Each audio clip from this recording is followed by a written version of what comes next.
السلام عليكم، عاملين ايه؟ يا رب تكونوا بألف خير. طبعا احنا عرفنا قبل ما نتكلم عن اي حاجة لازم ندعي لأهلنا في غزة، ربنا يحفظهم يا رب من كل شر ومن كل سوء ويبعد عنهم الاحتلال القاسي جدا جدا جدا وينصرهم دايما.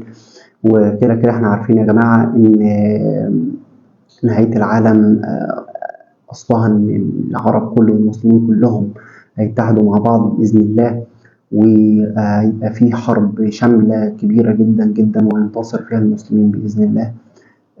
كل ليه أجل كتاب، يعني كل حاجة ليها وقت معين وهتنتهي كل حاجة. بس طبعا عشان تنتهي محتاجة صبر طويل جدا جدا جدا ودعوات كتير مننا لأهلنا في غزة. يا رب يا رب انصرهم يا رب.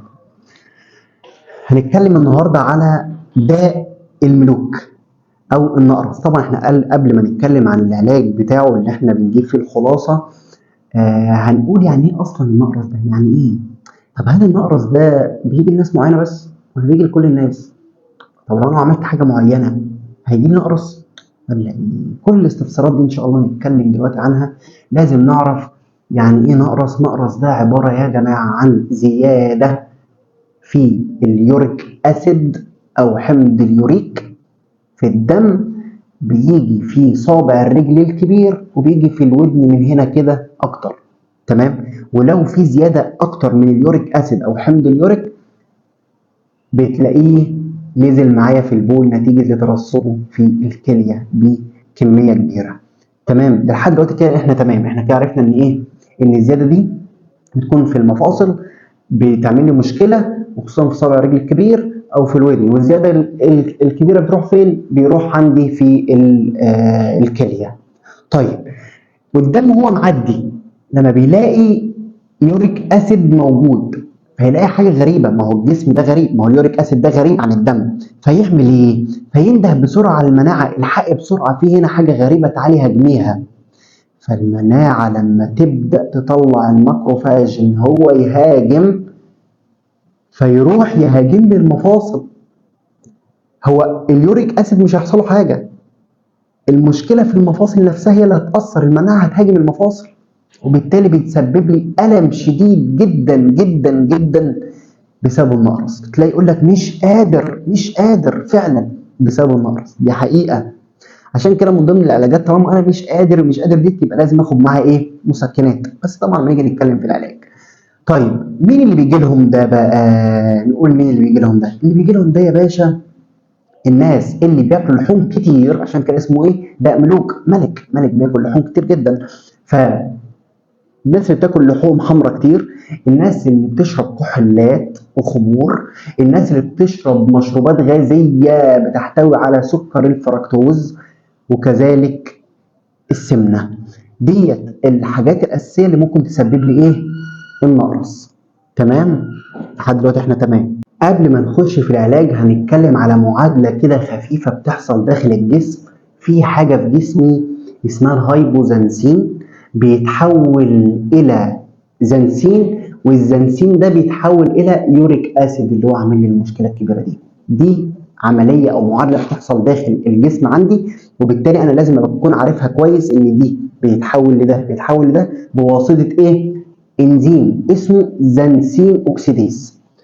بعيدا عن ده، الناس اللي حابه تفهم ان الماده الفعاله اللي انا بستعملها في علاج النقرس بتوقف الانزيم اللي بيحول الهايبوزنسين للزنسين، وبيحول الزنسين لايه؟ لليوريك اسيد. وبالتالي انا لما اوقف الانزيم المسؤول عن المعادله دي، يبقى انا بالتالي ايه؟ قللت اليوريك اسيد. ده اللي احنا هنعمله. ده اللي موجود فين بقى يا باشا؟ ده اللي موجود في الزيلوريك.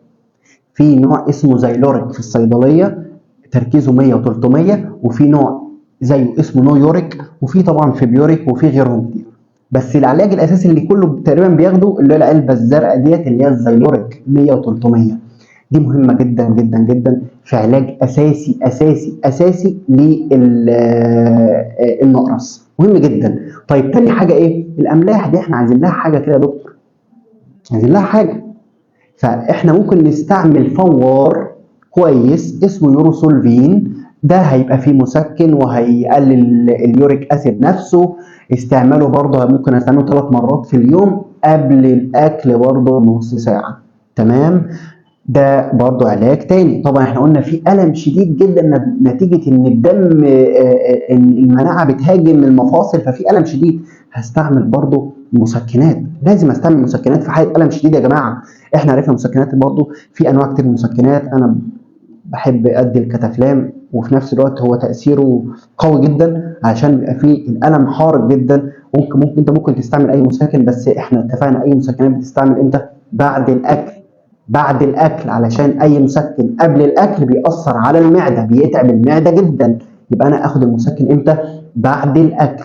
تمام. وعند اللزوم برضو لما يكون في الم شديد. ما ننساش طبعا الكولشيسين اقراص. كولشيسين ده مهم جدا جدا جدا، ليه وظيفه مش سهله. الوظيفه ديت ان انا بيخلي جهاز المناعه معمي ان هو يشوف اليوريك اسيد. بيروح يعمل ماسك كده على اليوريك اسيد علشان ما يظهرش قدام المناعه، وبالتالي التهابات المفاصل اللي بتسببها المناعه تقل لما انا باخد الكولشيسين. طبعا هو بيعمل ماسك.